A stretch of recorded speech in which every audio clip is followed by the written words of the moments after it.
Começa agora o BTCast. Teologia é nosso esporte.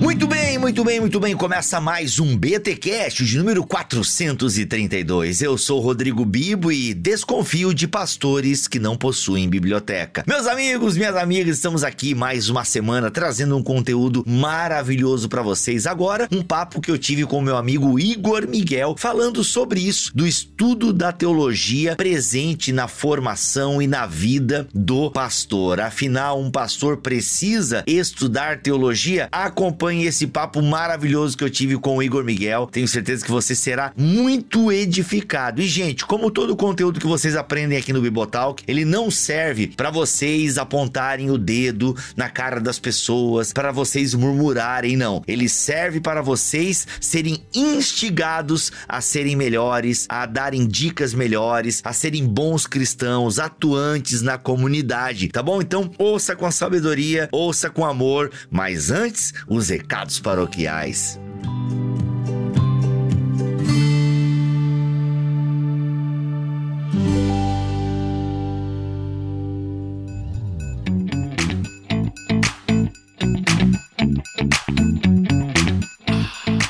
Recados paroquiais dessa semana. Atenção, você que é mantenedor do Bibotalk, nós estamos fazendo um mega sorteio lá na comunidade do Telegram. Então, se você é mantenedor e ainda não participa ou do grupo do Telegram ou da nossa lista de distribuição no Telegram, a lista de distribuição é legal por quê? Porque você não tem interação, né? Você que não tem tempo de interagir em grupo e tal, não consegue acompanhar as mensagens, sempre fica meio perdido. Na lista de distribuição, você recebe tudo lá, não tem ninguém conversando sobre aquilo e tal, então você não perde o conteúdo. Já o grupo tá lá também, a galera fica discutindo, eu coloco algumas coisas também lá só no grupo. Enfim, tem as duas opções, para quem gosta de interagir e para quem até gosta, mas não tem tempo de interagir, então prefere uma lista de distribuição. Se você é mantenedor, faça parte, porque lá você fica por dentro de tudo que tá rolando no nosso ministério. Então, se você é mantenedor e ainda não faz parte, mande um e-mail para mantenedores@bibotalk.com, ok, gente? mantenedores@bibotalk.com.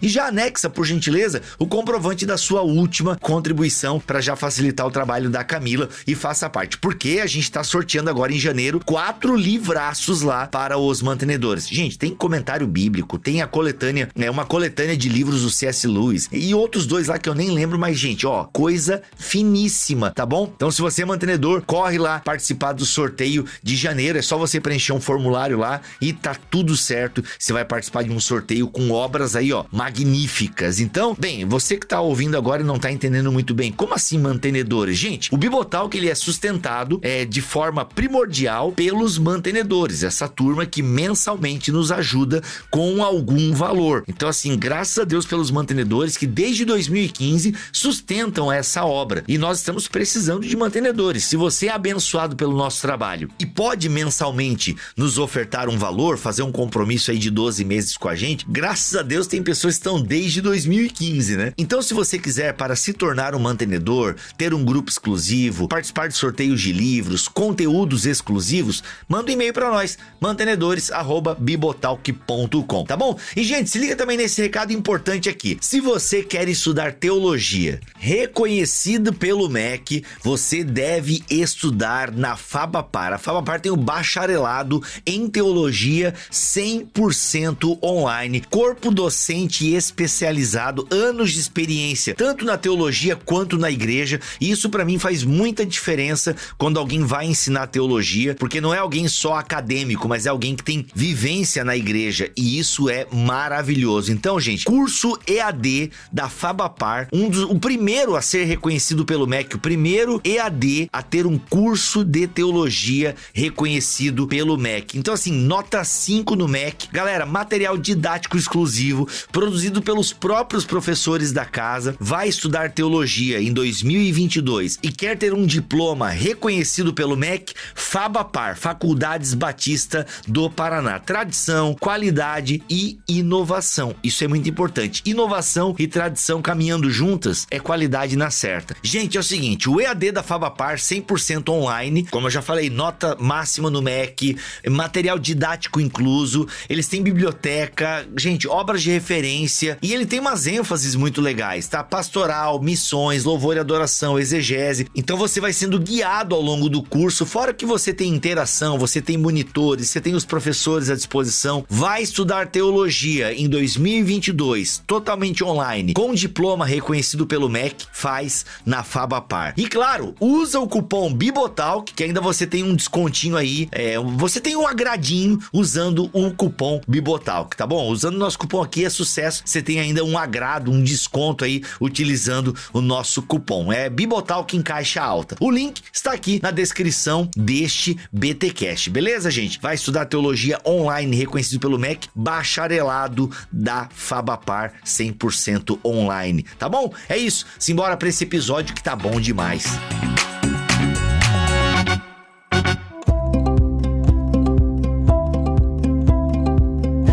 Nós vamos falar um pouquinho hoje sobre teólogo, pastor e teólogo. Não é meio óbvio, ou não deveria ser óbvio, a gente atrelar meio que automaticamente teólogo, ou melhor, pastor ao teólogo? O teólogo ao pastor talvez nem tanto, mas o pastor, teólogo, não deveria ser uma associação muito rápida na nossa mente? Deveria, mas a verdade é que não é, e eu desconfio que isso seja por algumas razões, pelo menos duas. Eita. Pelo menos duas. A primeira delas, pra mim, que é muito evidente, eu acho que é uma culpa da classe teológica. E a gente precisa admitir que isso pode ser uma culpa mesmo.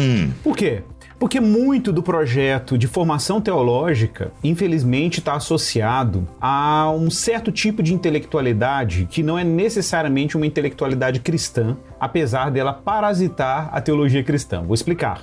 Imagine o seguinte, por exemplo, uma escola teológica em que você, ao invés de se colocar ali numa experiência teológica, numa vivência teológica que te convida a se maravilhar com Deus, que eu, como sempre digo, uma das funções básicas da teologia, e que deveria ser o fim dela, inclusive, a teologia deveria estar a serviço da adoração.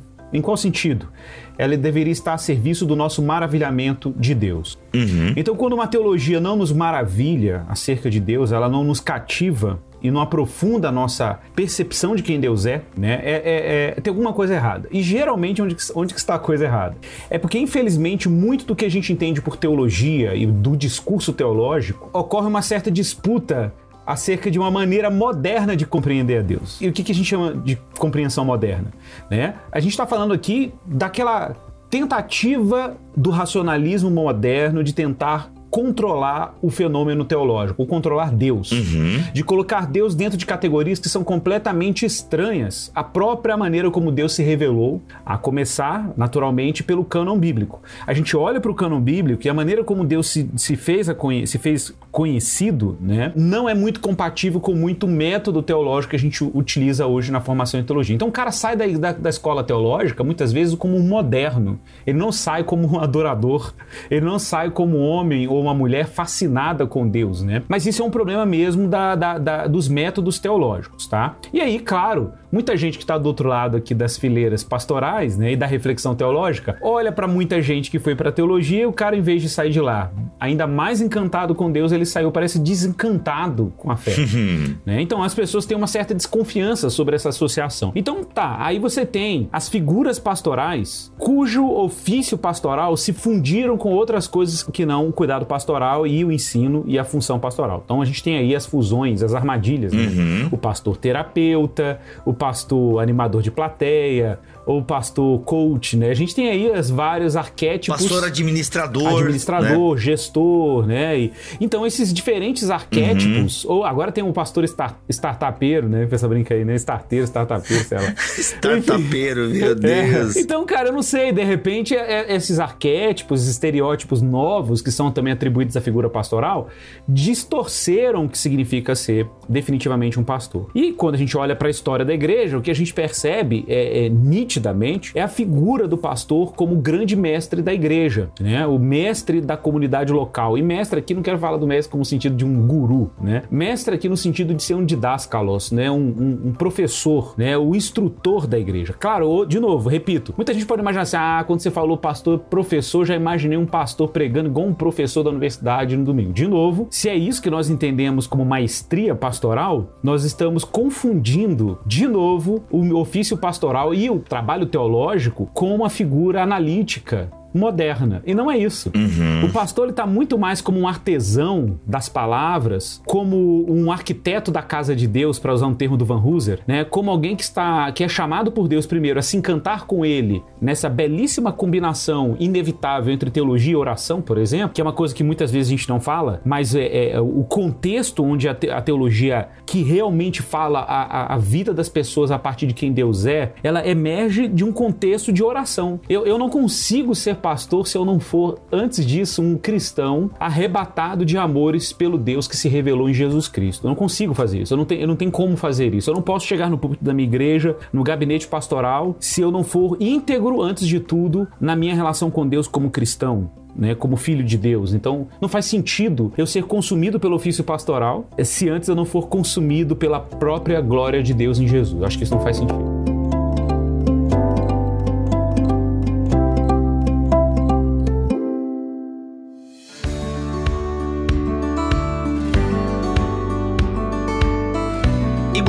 Fazendo aqui umas duas distinções, então, básicas, né? Tá. Nós temos, né, nos andares da teologia, nós temos a teologia pastoral e nós temos a teologia acadêmica e nós poderíamos falar ainda uma teologia popular. Sim. Temos uma teologia popular, nós temos uma teologia pastoral e nós temos uma teologia acadêmica. Quando eu faço aqui, eu não estou dizendo que a popular é inferior à pastoral e que a pastoral é inferior à acadêmica. Podemos colocar, então, lado a lado, por assim dizer, vai. Okay. Agora, não sei se tu concorda com essa divisão meio artificial, mas que nos ajuda a entender que existem diferentes modos de se fazer teologia. Sim. Então, realmente é importante termos a teologia acadêmica, né? Sim. Pessoas que vão gastar a sua vida para virarem uma nota de rodapé. A gente brincava assim na faculdade, né? Concordo. Porque às vezes o cara se mata 4 anos escrevendo uma tese de doutorado que só 3 pessoas vão ler, né? Muito mais de 4 anos. Muito mais de 4 anos. Pra virar nota de rodapé? Aí é outros 500, né, meu? Mas enfim, o cara faz uma nota lá, um doutorado que quase ninguém vai ler, mas de alguma forma pode prestar algum serviço pra igreja em alguma temática e alguém pode chegar lá e vai ler e vai ter um estudo. Muitos conseguem transformar os seus doutorados e mestrados em livros acessíveis e tal. Agora, existe o valor da teologia acadêmica, só que o pastor, ele não é obrigado a ser um acadêmico, mas o pastor, ele precisa ter o contato. Primeiro ele tem que ter esse maravilhamento, que eu acho que é o que você está trazendo para nossa conversa aqui. Sim. Esse maravilhamento diante do santo. Isso aí. Esse maravilhamento diante do sagrado. Né? A gente falou muito sobre isso no BTcast, sobre santidade em Levítico. Isso. Ficou maravilhoso isso, né? Esse espanto diante do luminoso, né? Esse espanto diante do tremendo, né? Como o André Heinck gosta de falar. Beleza, então a teologia tem como primeira função causar esse espanto. E até o acadêmico precisa estar espantado por Deus e entender que, né, ele não pode só... Deveria, né? Ele não pode ser só esse moderno. Isso. E o pastor da mesma forma. Perfeito. Só que parece que alguns pastores, Igor, e a gente tem enfrentado isso, tem visto e recebido isso, eles até têm um encanto pelo divino, mas que não os leva para os pergaminhos, por assim dizer, né? Entende o ponto, assim? Entendi. Ele tem um encanto, ele tem uma vocação, ele quer ser um pastor, ele quer ser um obreiro e ele deseja isso. Ele pelo menos almeja o episcopado. Entendeu onde eu quero chegar, né? Entendi. Então, eu acho o seguinte, que a classificação entre teologia acadêmica, que é uma classificação que não existe nem na teologia, eu acho muito. Existe a classificação de teologia pastoral, né? Mas assim, eu não sei se a teologia acadêmica se vê distante, e muitos acadêmicos se veem distante disso. Pode até acontecer, a gente tem acadêmicos da teologia que são membros de uma igreja local, isso até é um problema, mas acontece, né? Mas eu entendo que nós, pastores que estamos evidentemente envolvidos com o cuidado de uma igreja local, ouvindo pessoas e levando o evangelho para as pessoas e discipulando pessoas na igreja local, despertando vocações para servir, né, Cristo dentro e para além da igreja local, eu entendo que nós precisamos e muito do trabalho dos teólogos acadêmicos. Assim, eu não sei o que seria do meu trabalho pastoral se eu não tivesse o serviço desses irmãos que se dedicam de forma quase exclusiva ao ofício de interpretar as escrituras, né? E não somente isso, muitos teólogos acadêmicos prestam serviço para além da interpretação das escrituras, eles também são exegetas culturais, que criam pontes muito importantes entre a produção teológica, a exegética, a interpretação bíblica, e as questões do mundo contemporâneo. Então a gente precisa dessas pessoas. Eu até falo assim que eu, como pastor, né, eu sou muito bem servido pelos pastores exegetas, ou melhor, os teólogos exegetas, intérpretes, né? Que às vezes nem se consideram necessariamente teólogos, mas são intérpretes da literatura bíblica, né? E a gente tem do outro lado, assim, o excelente serviço também dos filósofos, dos intérpretes culturais, que acabam também prestando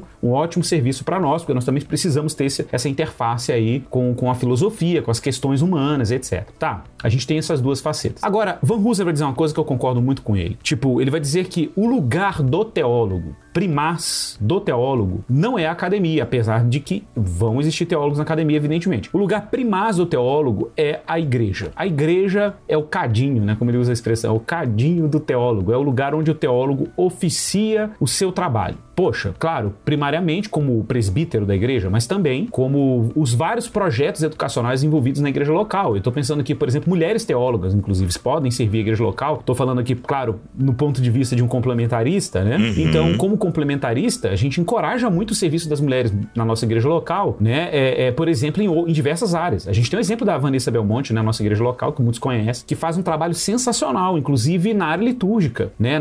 Nos exercícios, disciplinas espirituais, orientando práticas devocionais, práticas ligadas à hospitalidade, né, e devoção. Então, assim, ela presta um excelente serviço na igreja local como cristã, envolvida com a reflexão teológica em um nível. Então, a gente tem vários lugares para o teólogo estar servindo a igreja. Agora, voltando para o pastor. Eu entendo que o pastor, como teólogo, é uma necessidade, obviamente, a gente tem que falar disso, mas tem que reforçar isso. Cara, e eu vou te falar, eu acho que o pastor, nesse sentido, ele precisa ter esse desfrute de pegar um bom livro teológico, inclusive acadêmico, um bom comentário exegético, abrir as escrituras e se maravilhar com ela. E aprender com esses mestres. Muitos dados históricos, arqueológicos, culturais, interpretativos são trazidos que nem sempre você vai adquirir no simples hábito de uma leitura direta com as escrituras. Isso é uma questão de modéstia. Deus deu mestres mesmo. Deus deu dons ao longo da história da igreja e a gente precisa aprender a se debruçar. E eu até digo mais. Esse livro, por exemplo, eu vou dar o exemplo do Todd Wilson, por exemplo, que está aí como um dos organizadores. O Todd Wilson, por exemplo, participa de uma associação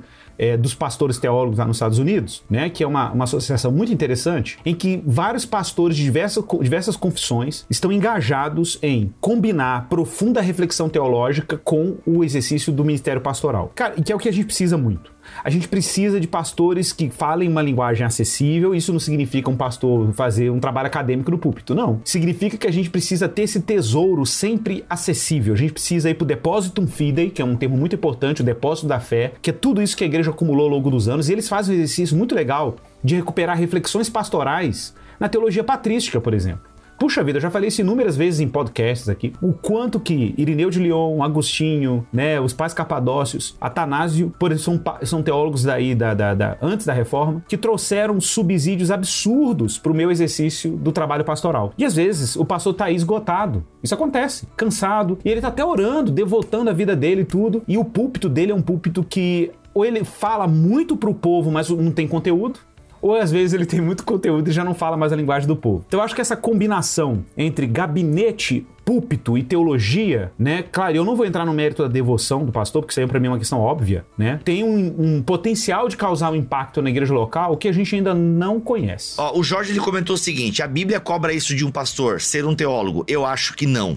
Eu entendi que ele está dizendo que a Bíblia não cobra do pastor ser um teólogo. É isso que ele está dizendo, né? A Bíblia cobra isso de um pastor ser um teólogo? Eu acho que não. Caramba, bom, se a gente entende que o teólogo, né? O que é o teólogo? É uma pessoa que dedica sua vida e seu tempo numa reflexão sobre Deus. E uma reflexão intencional, uma reflexão sistemática, e uma reflexão que reconhece uma tradição de pessoas que refletem sobre Deus. Tá? Isso é o teólogo. Ok? Claro, a gente pode discutir aqui o teólogo, a formação formal do teólogo, mas eu não vou chegar nesse mérito. Eu estou falando aqui de uma pessoa que se dedicou a uma reflexão sistemática, continuada, intencional sobre Deus. Bom, isso aí a gente vê na própria história, a gente vê o próprio apóstolo Paulo, vamos pegar Paulo aqui, que mesmo antes de haver qualquer tipo de formação teológica formal, né, herdou da tradição judaica essa reflexão intencional, sistemática e contínua sobre Deus. Quando eu olho, por exemplo, para Paulo admoestando Timóteo sobre ele perseverar na leitura pública das Escrituras e lembrando a ele que as Escrituras são inspiradas e que, olha, lembra das sagradas letras que desde pequeno tu sabes que elas são e etc, etc. Olha, o que é isso? É claro que a gente ainda não tinha uma academia teológica cristã no mundo, mas a gente tem aí uma hipervaloração por parte de Paulo, né, de um conhecimento intencional, contínuo das Escrituras. Ora, o que é isso se não teologia? Ponto. Teologia. Não, e outra, Igor, o obreiro deve manejar bem a palavra da verdade. O que é isso? Manejar bem a palavra da verdade, se não um exercício teológico. É a questão que o Igor tá falando no começo, é a definição básica de teólogo. Teólogos somos todos nós, gente. A pergunta que, inclusive, o James Sawyer coloca, o James Sawyer é o cara que eu tenho usado muito no meu curso aqui de introdução à teologia. Não sei se você conhece essa obra, Igor. É muito boa. Não, eu conheço só o Tom Sawyer. Só o Tom Sawyer. Quem que é o Tom Sawyer? Tom Sawyer é as aventuras de Tom Sawyer lá do Mark Twain e que virou a música do Rusk. Nossa, né? Tom Sawyer, que era a música do MacGyver. Você lembra da música do MacGyver? Lembro. Da abertura do MacGyver? Caraca. Tom Sawyer. Olha aí. Eu só lembro do James Sawyer e do Sawyer de Lost, que era o velhaco lá de Lost que vai melhorar na terceira temporada. Mas isso aqui é um livraço e tal. E o James Sawyer fala isso. Olha, todos nós somos um teólogo. A pergunta é se somos bons ou maus teólogos. Então, sim, a Bíblia pede, e ela pede que os pastores sejam teólogos. Por quê? Porque ela pede, todos reconheçam, sabe, a Bíblia como palavra de Deus, que meditem nas Escrituras de dia e de noite. Então, isso é um exercício teológico, gente. Gente, vocês são teólogos. Agora vão procurar ser um teólogo bom. Por isso, ancorado na tradição.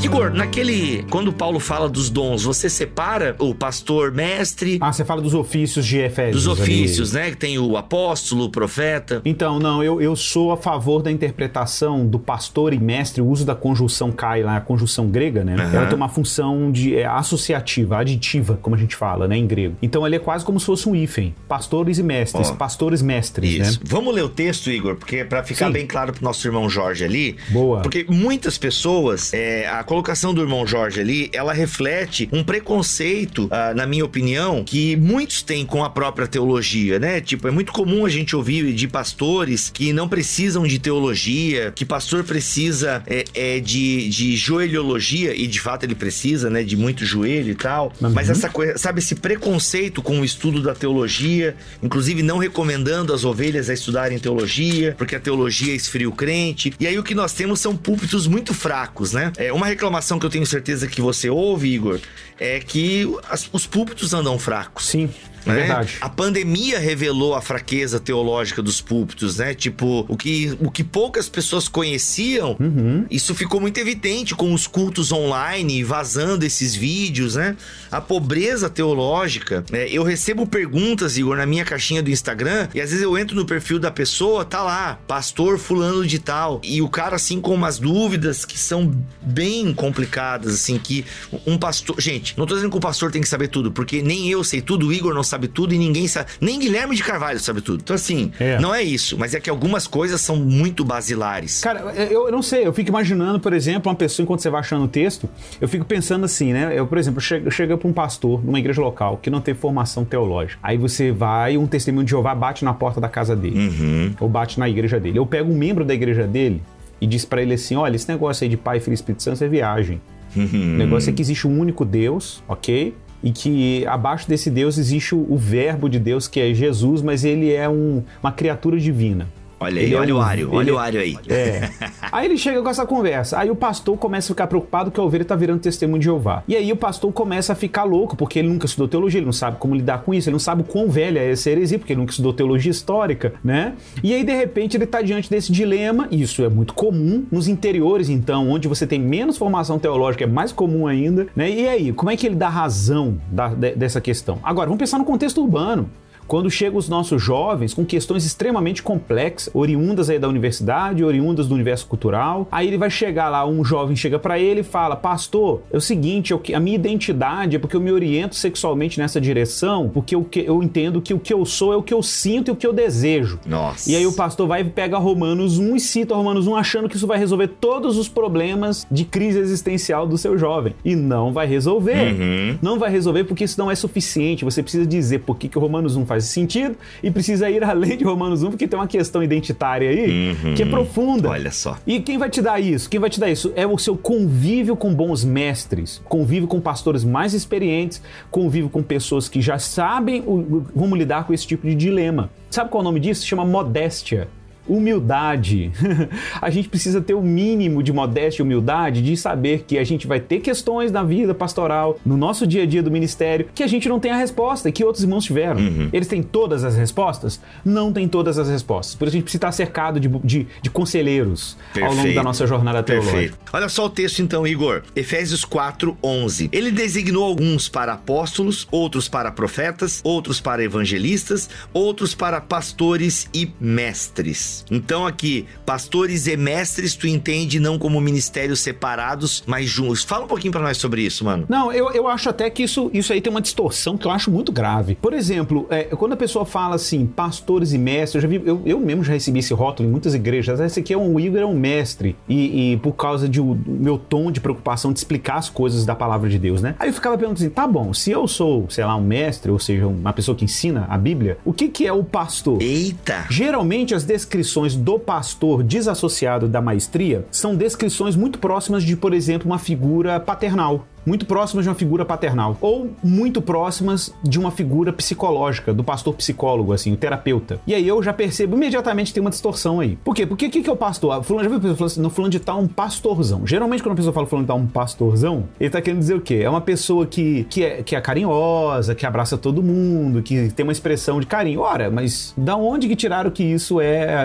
o pastoreio é uma pessoa simpática, necessariamente? Não, é ótimo que um pastor seja simpático. É até recomendado que o pastor seja simpático, mas a atribuição pastoral não deve estar associado simplesmente à simpatia, né? Na verdade, as características de ofício do pastor são evidentes. Ele tem que ser uma pessoa versada nas escrituras. Eu tenho aí, a gente escreveu um livro juntos aí, Doutrina e Devoção, né? E que inclusive a gente trata sobre isso aí. A gente fala sobre Apolo no livro, né? Sim. E eu falo sobre Apolo, e Apolo tem essas características, né? Um homem versado nas escrituras, um homem que sabia interpretar a palavra de Deus, que pregava bem, que se comunicava bem, né? Então, observe, Paulo está preocupado com essas características. A gente olha para a figura de Apolo, ele tem essas características. Cheio do Espírito. Cheio do Espírito. Eu até falo isso lá, né? Que como ele era de Alexandria, a gente pode fazer uma inferência, porque se Lucas destaca que ele era de Alexandria, ele tinha uma intenção quando ele fez isso. Por que ele destaca que ele era de Alexandria? Porque Alexandria era uma grande academia intelectual do mundo antigo. Então, até isso cai no critério de Lucas, na leitura das características que eram relevantes para o movimento apostólico da igreja. Então, tipo assim, caramba, ele era um homem poderoso nas escrituras, é a expressão que é utilizada, né? Poderoso nas escrituras, letrado nesse sentido, né? Inclusive o termo tá lá, a gramata, né? Acho que é o termo que tá lá em grego, a ideia que ele é letrado, ele dominava, né? Algum conhecimento formal sobre as escrituras. Então a gente tem aqui um cenário, Bibo, na minha percepção, em que o pastor, ele é inevitavelmente alguém versado em teologia em algum nível. Claro, você pode dizer assim, não, mas eu tenho um pastor ali do meu bairro, da minha comunidade, que ele não tem, assim, grandes preocupações teológicas, ou ele não é extremamente profundo na teologia, mas a pergunta ele tem a humildade de saber onde estão as fontes, de saber, na hora de ter uma dúvida, saber consultar um comentário bíblico, um bom dicionário bíblico, ele tem essa preocupação de se expor a bom conhecimento das escrituras de forma continuada, ele vai a boas conferências, bons encontros. Essa é uma pergunta importante, porque claro que a gente não pode exigir de um pastor, de todo pastor, ser versado em língua hebraica ou ser versado em língua grega, mas no mínimo ele tem que saber onde estão as ferramentas para ele trabalhar. Ele tem que ter o toolbox, né? A caixa de ferramentas para ele saber trabalhar.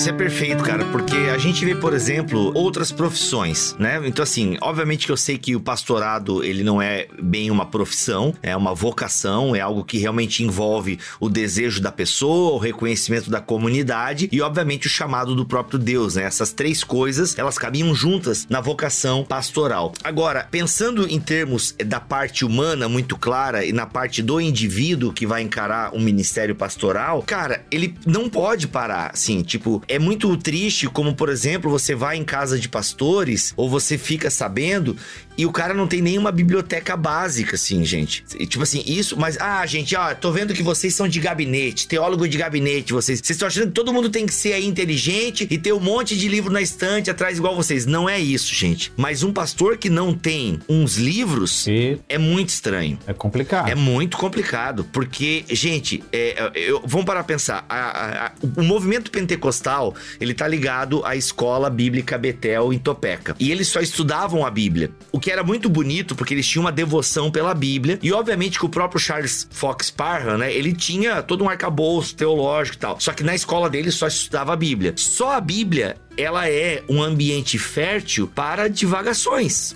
É um ambiente fértil, né, para elucubrações humanas e distante, muitas vezes, das escrituras e da tradição. Com isso, eu estou dizendo que o movimento pentecostal está embasado nisso. Mas coisas estranhas entraram no movimento pentecostal por esse movimento da nuda escritura, né? Essa confusão, né, Igor? Do solo escritura. Do solo e nuda. E o nuda, né? Então, assim, não, é só a Bíblia. Não, pera, gente. A gente sabe que a Bíblia é a nossa regra de fé. Só que nós, para entendermos a Bíblia, precisamos ter essa humildade de reconhecer que tem irmãos e irmãs que estão há anos estudando, se dedicando. Eu não sei línguas originais. E digo pra ti, não tenho até interesse em estudá-la a fundo e saber. Agora, eu reconheço que muitas vezes pra pregar, é bom eu saber, eu sei pelo menos olhar no original, consultar o dicionário, entende? Sei consultar os comentários e tal. Então, assim, tem que ter, gente. Tem que ter. Por isso, assim, não é questão de, eu acho que vocês estão elitizando o ministério pastoral. Não é isso, gente. Tem nada a ver. Cara, tem um conceito do Van Hooser no Pastor como Teólogo Público, que é interessante, e eu acho até que é uma provocação. Van Hooser é super crente, evangelical e tal, muito ligado à questão da unidade da igreja. Quem acompanha Van Hooser aí, já leu alguma coisa dele, sabe disso. Mas você sabe que ele se apropriou de um conceito que é um conceito de um personagem que a nossa direita brasileira odeia.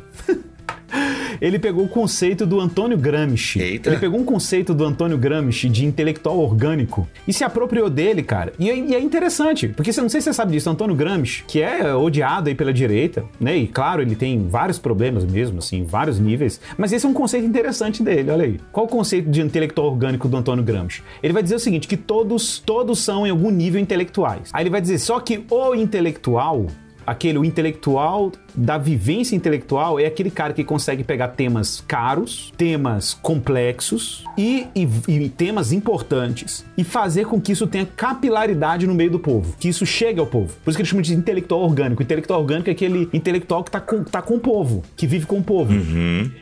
Cara, e o Van Hooser se apropria desse conceito e ele faz isso de forma muito feliz. Ele vai dizer, cara, o que é isso? É aquela figura pastoral que você tinha na antiguidade, que o pastor, ele era quase como uma espécie de... ele era o intelectual, ele era o pensador, ele era o sábio da comunidade. E pensando em comunidade da paróquia, né? Então, por exemplo, alguém ali na comunidade tinha um conflito, né, com o vizinho. Quem que ia resolver? Era o pastor. Era o pastor da paróquia, da comunidade, né? Era o teólogo comunitário, era o padre, era um sacerdote, era um monge. Então, essa ideia do pastor como um pastor sujo de barro, que tá ali indo pro hospital, como eu amanhã tenho que fazer um ofício fúnebre aqui amanhã de manhã, e lidar com o choro, com o lamento das pessoas, lidar com a dor da perda. O pastor que, como muitos colegas meus de ministério, viveram aí fazendo sepultamento de parentes ou parentes de membros que pegaram Covid e morreram com Covid. Os pastores da pandemia, né? Os pastores do desastre, né? Os pastores que estão ali quando um casal tá em conflito e ele tem que entrar no meio. Então, é o pastor que tem as mãos sujas, né? É o pastor que tem as mãos sujas. Então, assim, eu acho que... É o pastor com cheiro de ovelha, o pessoal fala que é o pastor com cheiro de ovelha. Ok, tudo bem. Mas é isso, essa é a ideia. E eu falo que isso melhora muito o ofício teológico, por exemplo, quando o pastor aproxima reflexão teológica profunda e ele faz uma integração entre púlpito, gabinete e visita pastoral. Acho que esses três elementos aí, quando estão conectados, a gente consegue ter uma teologia mais plausível. Olha, eu vou te falar, vou dar exemplo da minha igreja. A nossa igreja aqui em Belo Horizonte, as pessoas, quem conhece sabe disso, é uma igreja em que as pessoas, elas encaram o tempo que a gente tem dedicado ao estudo teológico como um grande investimento para elas. Elas falam assim, elas não hesitam em investir na gente, em doar livros. Eu tenho vários membros que fazem isso, me doam livros, investem. Por quê? Porque elas sabem que isso vai produzir alimento para a igreja. Isso vai produzir graça para a igreja. Então elas não querem um pastor consumido por atividades não necessariamente pastorais, né? Porque isso pode comprometer exatamente o que as alimenta, que é o púlpito, que é o gabinete. Ô Igor, até o Peter Leithart, como é que é o teu autor aí que você gosta? Peter Leithart. Peter Leithart. É o Peter aqui, né? Ele até fala, ele tá falando sobre a questão do pastor teólogo como um teólogo bíblico, né? Então ele fala que a função do pastor é levar teologia pro púlpito da igreja. Exatamente. É levar teologia, daí ele fala assim da questão litúrgica, né? Ele diz o seguinte: estabeleci 2 de minhas coordenadas. A teologia bíblica eclesiástica exige o desenvolvimento de formas novas e velhas de ler as escrituras. Aqui ele tava falando, né, que o pastor precisa saber interpretar as escrituras, né? E isso é muito sério. Aliás, tem um livrão, cara, do Eugene Peterson, o pastor segundo o coração de Deus. Cara, que livro fantástico, capinha azul. Muito bom mesmo. E ele fala da questão, né, do pastor como aquele que tem que interpretar bem as escrituras. Cara, a responsabilidade de se interpretar bem as escrituras, né? Então é o seguinte, olha só, ele vai o quê? Ele tem que saber ler de formas velhas e novas as escrituras. E a publicação teológica mais importante do pastor teólogo é o sermão entregue à congregação local. Então o pastor, ele não é aquele que tá preocupado em escrever uma dissertação, em produzir um trabalho acadêmico. Não, ele consome o trabalho acadêmico e aí ele faz toda uma digestão para então entregar. Esse negócio da digestão e entregar para a comunidade não foi um bom exemplo. Ele faz toda então uma curadoria, ok? Ficou melhor o exemplo. Ficou mais bonito. Ficou mais bonito, porque o cara faz digestão e entrega para a comunidade, mano, o que você entrega depois da digestão? Não fica legal, né? Então assim, melhorando o exemplo, ele faz essa curadoria do que tem da academia e entrega então, né? Ou seja, ele entrega a sua congregação local, ou seja, ele entrega o sermão. O sermão em si ocorre em um ambiente litúrgico. O pastor não prepara ou entrega um sermão para uma conferência acadêmica, reunindo informações para retransmitir às pessoas. Boa. O culto ao Senhor é um tipo diferente de evento. Exatamente. Pastores falam da mesa do Senhor. E as palavras que professam, tanto como o pão e o vinho, são alimento e bebida. Perfeito. A teologia bíblica eclesiástica é necessariamente também a teologia litúrgica e sacramental. É isso aí. Perfeito. Cara, é isso. Perfeito. É adoração. É o que eu falei. A teologia, ela tá aí pra adoração. A gente tem que se fascinar. No meu livro Escola do Messias também, né? A gente tem o bloco final, que é o bloco que eu falo sobre que a Escola do Messias é a igreja local. E que eu... usando como analogia aí a tradição da sabedoria, né, do Antigo Testamento, em que a gente tem a igreja local como uma incubadora de virtudes. É um termo do James Smith que eu exploro no livro, né? Que é a ideia de que a igreja local, ela tem o potencial de formar pessoas sábias, e os pastores têm um papel muito importante nisso. Inclusive, eu cito no livro Daniel Treyer, que é, inclusive, orientando do Van Hooser, foi orientando do Van Hooser no doutorado, tem um livro em inglês que se chama Teologia como Sabedoria, Theology as Wisdom, em que ele recupera a noção de que a teologia a gente deve olhar para a teologia por esse viés, como não é um empreendimento preocupado meramente no controle lógico ou na reflexão lógica, intelectual sobre a verdade cristã. Também não é só uma reflexão estética, né, de você apreciar a beleza de Deus, etc. Tem um terceiro nível, em que a teologia também está envolvida e está engajada em como as pessoas vivem melhor e vivem para a glória de Deus. Então, muito do nosso trabalho pastoral deve ter uma direção no sentido da gente se preocupar como pais educam melhor os seus filhos, como mães também conseguem florescer como mulheres em suas casas e como mães, em como os filhos obedecem a Deus e podem ser educados nessa verdade, e a gente lida com os problemas do dia a dia, com a cultura pop, a gente navega falando sobre musicalidade, arte, engajamento vocacional nas diversas áreas da vida. Então a gente também tem que fornecer insights de sabedoria para o bem viver. Então o pastor, quando estiver refletindo, ele não pode fazer uma reflexão mera e exclusivamente cognitiva sobre a palavra de Deus. Ele tem que ter uma preocupação. Tá, como que as pessoas, isso vai impactar a vida das pessoas, né? E como que temas caros, por exemplo, justificação, regeneração, vida com Deus, santificação, como que esses esses temas que são caros podem atingir a vida das pessoas por inteiro, no seu dia a dia, quando elas acordam de manhã, tomam um café, vão pro trabalho, voltam cansados, e a rotina, como é que a rotina é impactada com isso? São questões teopastorais que a gente precisa estar sempre integrando. Olha só o que Igor Miguel disse na página 173 do seu livro. A conformação com Cristo é um caminho de transformação existencial que fornece os meios para uma vida significativa, prudente e equipada com as virtudes que tornam o cristão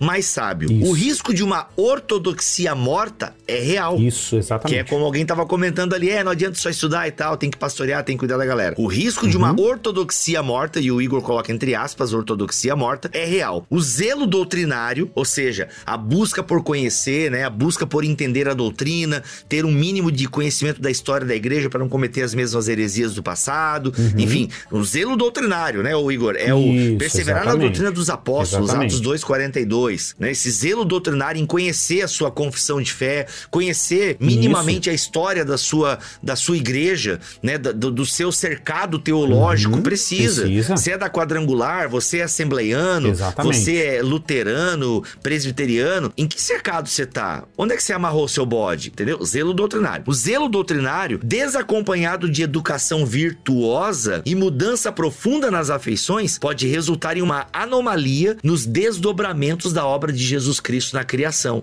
no cristão, na criação, consequentemente, no cristão. Cara, olha só, pode resultar em uma anomalia nos desdobramentos da obra de Jesus no cristão. Cara, já que a gente tá com o autor aqui do livro... Cara, Igor, o que você quer dizer com isso aqui, cara?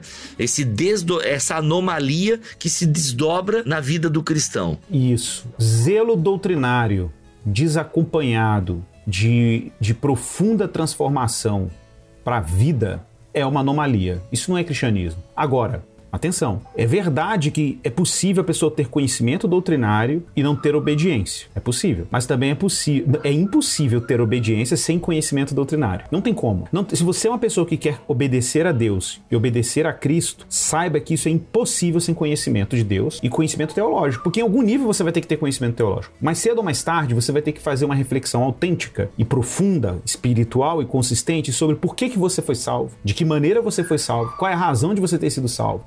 Para que Deus te salvou? Então, na medida que a gente responde essas perguntas, o teológico é inevitável. Então não tem como eu responder o que Deus fez por mim se eu não tiver alto interesse em conhecê-lo. Eu sou analfabeto, então tô ferrado. Não tá ferrado porque existe uma igreja que prega a palavra de Deus. Graças a pastores teólogos que estão pregando a palavra de Deus todos os domingos ou outros dias, e os gabinetes estão abertos, daquelas igrejas saudáveis, pregando o evangelho, ensinando a palavra de Deus. Até os analfabetos não podem ter acesso a isso. Então isso não é uma desculpa, não é uma justificativa.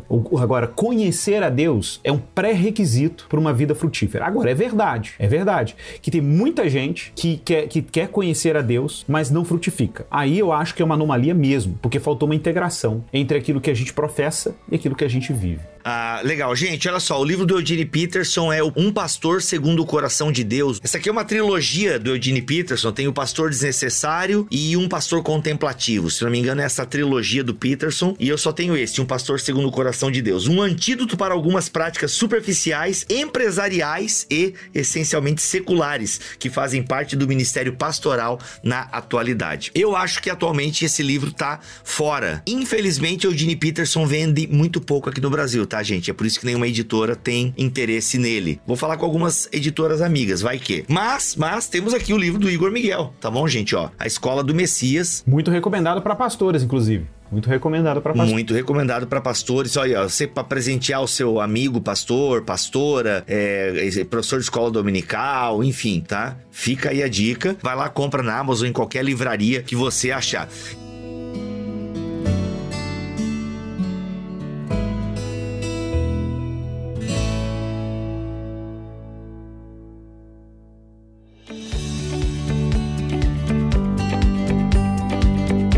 Igor, pra gente caminhar pro final desse nosso papo, cara, muito obrigado mesmo, já te agradeço por esse tempo aí. O que mais que a gente pode trazer no que diz respeito a essa relação do pastor com o estudo? Então, eu entendi aqui, diante da nossa conversa, que se debruçar, estudar é uma característica importante do ministério pastoral. O Kevin Van Hooser, no livro aí, O Pastor como Teólogo Público, tem uns capítulos bem interessantes que ele fala sobre a rotina do pastor, né? E aí ele fala, por exemplo, que o pastor, a igreja precisa entender e respeitar o momento. Por exemplo, ele até recomenda que o pastor tenha 2 dias dedicados ao estudo, pelo menos na rotina pastoral dele. Ele até sugere um dia de imersão nas escrituras e um outro dia de imersão num livro teológico, num comentário bíblico, numa obra clássica, até literatura. Ele recomenda. E a propósito, quero recomendar isso também. Existe um livro em inglês sobre isso, foi até o Jonas Madureira que me indicou, eu amei esse livro, eu esqueci agora o nome dele. É um livro que foi escrito sobre... ele trabalha a figura do pastor e o ofício do pastor em diversas obras literárias. Então, por exemplo, às vezes o pastor tem dificuldade de estudar a psicologia humana mesmo, como que o ser humano funciona, as tensões do ser humano. Às vezes falta repertório da condição humana para um pastor. Principalmente os jovens, né, os pastores mais novos aí. Então eu recomendo, por exemplo, se você lê Dostoiévski, por exemplo. Dostoiévski é um gênio da descrição psicológica. Qualquer obra que você pegar dele aí, comece com... nunca começa por Irmãos Karamazov. Eu ia pegar Crime e Castigo, fiquei até com medo, melhor não pegar. Não. Crime e Castigo é o penúltimo, é o antes do Irmãos Karamazov. Então eu costumo dizer o seguinte, comece com Noites Brancas, tá? Tem uma ordem. Comece com Noites Brancas, O Jogador, depois do Jogador, aí você pode ir O Idiota, aí sim você vai ler Crime e Castigo, e depois de Crime e Castigo você pode ir por Irmãos Karamazov. Não cometa o erro que eu cometi de tentar entrar em Dostoiévski pela porta errada. Mas a capacidade do Dostoiévski tem de descrever personalidade, descrições psicológicas, tensões humanas, é absurdo. Então, esse tipo de literatura fornece muito repertório da condição humana. Uma coisa que eu aprendi com Schaeffer também, pastores precisam aprender isso. Vocês precisam, pastores, e todo mundo que tá ligado ao ofício pastoral, teólogos, vocês precisam amar gente, amar pessoas, gostar de ser humano, viver em ambientes que estão para além da bolha crente. Então eu sempre sugiro as pessoas praticarem hobbies, viver em ambientes, por exemplo, para além do pastorado, né? Vai entrar num grupo de pedal, grupo de xadrez, não ser radioamador como eu, né? Não importa, se conecte com pessoas para além da sua bolha da igreja, para que você entenda ser humano e se conecte com pessoas humanas de verdade. Não que a igreja não tenha pessoas humanas de verdade, mas as pessoas humanas do dia a dia, para além da igreja. Gente, se você não quiser seguir o Igor por conta da teologia que ele produz, siga pelo menos o Igor, porque quando começar a invasão alienígena, ele vai ficar sabendo no grupo de rádio amador dele, tá? Ele vai ficar sabendo... Quando a internet cair, vocês vão me procurar. Quando a internet cair, nós vamos precisar do rádio amador do Igor, olha aí. No livro de Eli, o Igor vai estar preparado porque o Igor tá com resistência física, né? Mad Max. O Igor tá preparado pro apocalipse zumbi, pro apocalipse de Mad Max e por aí, porque o bicho anda de bicicleta, tem rádio amador. Caraca, mano, olha aí. Enfim, é isso, gente. Deixa eu falar rapidinho aqui sobre a Assembleia de Deus, que pode ficar uma coisa meio agridoce. Gente, aquele exemplo que eu dei ali no começo, quando eu falei lá do Charles Fox Parham, não é uma crítica, tá, gente? É uma crítica, mas não é um desdém. E tanto que o movimento, eu falei isso na minha live de ontem. Se você não viu a live que eu fiz ontem, eu falei, o meu amor pela escritura nasceu no movimento pentecostal. Eu aprendi a amar a Bíblia, a estudar teologia na Assembleia de Deus, tá? Então eu não tô desdenhando não, tá? A escola dominical da Assembleia de Deus é um curso teológico maravilhoso, de 4 anos, que desde a década de 30 vem alimentando as pessoas, tá? Mas é que também no movimento pentecostal existe uma brecha muito grande, né? Uma tendência, assim como às vezes nos ambientes tradicionais tem o orgulho teológico. Isso. Como uma tentação, a gente sabe que essa tentação é comum, né? Eu fui iniciado na teologia também no contexto pentecostal e a gente é muito grato a Deus por isso, né? Então eu não tô desenhando, gente, né? Tem a galera falando, porque o movimento pentecostal... Não, e de fato, o movimento pentecostal tem grandes homens e mulheres de Deus, pensadores, intelectuais, né? Temos aí Gordon Fee, por exemplo, né? Um comentarista bíblico de alto escalão. O Grant Osborne? Grant Osborne também. Então assim, gente, tem Craig Keener. Cara, quem é que vai questionar, né, a contribuição do Craig Keener, né, como um exegeta moderno, e o cara aí, penteca e tal. Então assim, gente, por favor, me entendam, tá? Mas é que em movimentos pentecostais existe muito a tendência de se desvalorizar o estudo. E esse desvalorizar o estudo, tá, né, por exemplo, é no ambiente pentecostal que você ouve a clássica, não, porque a letra mata, né? Então assim, ou seja, uma interpretação errada, né, desse versículo de Paulo. Enfim, tem uma pergunta aqui do Alex. eu não sei se ele quer jogar uma pegadinha pra nós, Igor, se é uma pergunta honesta, mas a gente é marmanjo, cascudo, a gente dá conta, né? Tem uma pergunta. No Novo Testamento, dentre os apóstolos, quanto % deles eram doutores? É claro que é uma pergunta malandramente elaborada. Malandramente, a gente entendeu onde você quer ir, senhor Alex, mas aqui é cascudo. O que eu posso dizer é que todos os apóstolos eram mestres. Todos os apóstolos eram mestres. Inclusive Pedro, que muitas vezes foi chamado de iletrado. Ele era um mestre, porque ele era um didáscalos. Ele era um homem que instruía a palavra de Deus, ensinava a palavra de Deus, e ele fazia isso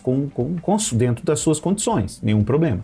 Agora, vamos lá. O mundo dos apóstolos não tinha a mesma complexidade que o nosso mundo. Não tinha a mesma complexidade, vamos ser honestos. As questões que são trazidas pelos nossos jovens, pela nossa igreja local e que desafiam a nossa igreja local no mundo, principalmente pós-cristão como o nosso, exige competências e conhecimentos que não são simples. Tudo bem, um pastor num contexto comunitário e social de baixa complexidade, uma formação teológica básica pode ser o suficiente, mas no contexto urbano, meu querido, saiba disso, né? Não estou dizendo que o pastor tem que ter um doutorado, mas saiba que ele precisa ser minimamente douto em algumas áreas. Ele tem que ser, né? Ele tem que ser minimamente informado. Isso. E assim, Igor, e se ele talvez não tenha, porque aqui eu tô com a figura do pastorzão, né? Do paizão que todo mundo gosta, que é aquela... Agora, ele precisa saber expor as escrituras, isso é tarefa básica do pastor. Saber abrir a Bíblia e explicar essa Bíblia de forma decente, de forma que condiz com a história da tradição, do texto e por aí vai. Ele precisa, isso é básico. Pastor que não cumpre essa tarefa, é complicado esse pastorado. Porque ele vai alimentar a igreja com o quê, gente? O que ele tá alimentando essa igreja? Complicado. Agora, de repente você é pastor e tá ouvindo isso. Eu tenho um pouco de dificuldade com isso e tal. Beleza? Lute com a sua dificuldade e incentive pessoas na sua comunidade a estudar. A gente vê muito pouco hoje em dia as igrejas incentivando, às vezes jovens ou irmãos, né? E incentivar, que eu digo, é pagar mesmo. Cara, vai pro seminário, vai estudar, ou dá um jeito de estudar aqui, a gente vai reconhecer, a gente reconhece o teu ministério, entende? Esse apoio é fundamental. E tem aquela coisa, por exemplo, eu me lembrei aqui do apóstolo João, né? Que quando fala assim, Paulo fala sobre isso, né? Aquele que foi chamado para ensinar, esmere-se em fazê-lo. Olha... Cara, o que é esmerar-se no nosso contexto hoje? Que recursos nós temos para fazer isso hoje? Né? Com 2000 anos de distância de Jesus, né? A gente precisa de se esmerar. Eu até falo, dependendo, meu irmão, do tipo de vocação pastoral que você vai ter, de ofício pastoral e da vocação que Deus tem para você, saiba que você talvez isso pode exigir 2 graduações. Pode exigir 2 graduações, pra você conhecer outras realidades. Eu tenho muitos colegas de ministério que depois da teologia ou antes dela fizeram outra graduação. Eu mesmo fiz depois da teologia. Eu fiz a pedagogia e ainda fiz o mestrado depois. Né? E é por quê? Porque isso hoje está a serviço da igreja mesmo. Né? E eu não estou nem um pouco...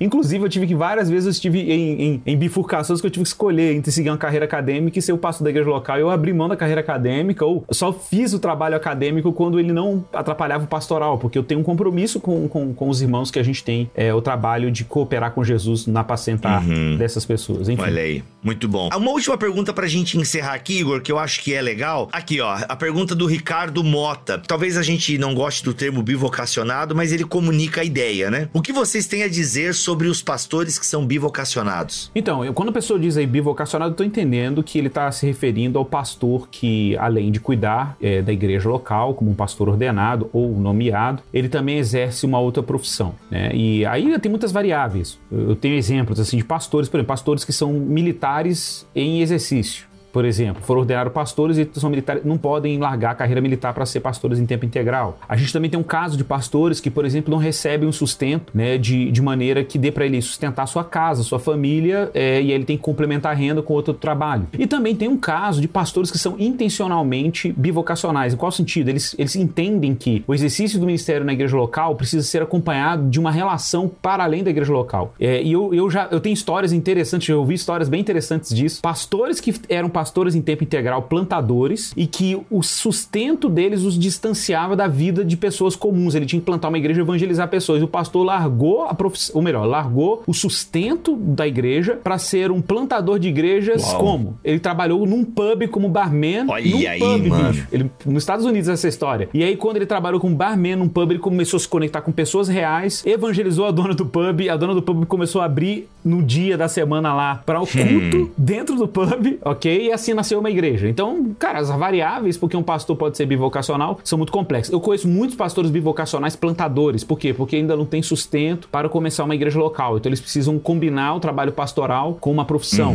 Então, acho que é isso. Agora, pode ser, né, que agora é a regra é, a maioria dos pastores sabem disso, que quando o trabalho pastoral se torna complexo, desafiador, a igreja cresce, isso exige do pastor um trabalho cada vez mais integral à igreja local, então ele realmente precisa ter sustentabilidade. Aí é uma questão prática, é muito difícil um pastor ser bivocacional numa igreja de alta complexidade, a não ser, claro, que esse trabalho seja um trabalho que dê flexibilidade. Eu, por exemplo, presto consultoria educacional até hoje, não posso fazer isso com a mesma intensidade que eu fazia antes, né, mas até hoje eu presto consultoria educacional como pedagogo, que é a minha profissão, né? Mas isso não é um trabalho CLT, que eu tô ali toda semana, de segunda a sexta e tal, porque eu não tenho condições de fazer isso. A igreja hoje não me permite. Olha aí. É isso, Igor. Algum recado final aí pra nós? Despede-nos aí nessa live, nesse podcast. Então, eu queria agradecer a todo mundo. Compre o livro Escola do Messias, principalmente, você acha em qualquer livraria, tanto online quanto presencial, qualquer shopping center aí do Brasil, você encontra, e tem Kindle também, então também prestigia a gente, que a gente fica muito feliz. Muito bom. Beijo pra todo mundo. É verdade, gente. Valorize autores nacionais. É isso, Igor. Obrigado pela tua atenção aqui, meu irmão. Tamo junto. Tamo junto, meu irmão. Prazer, pessoal. Foi um prazer enorme. Vamos ficando por aqui em mais um episódio. Deus abençoe todos vocês. Voltamos na próxima, se Ele quiser e assim permitir. Fiquem todos na paz do Senhor Jesus.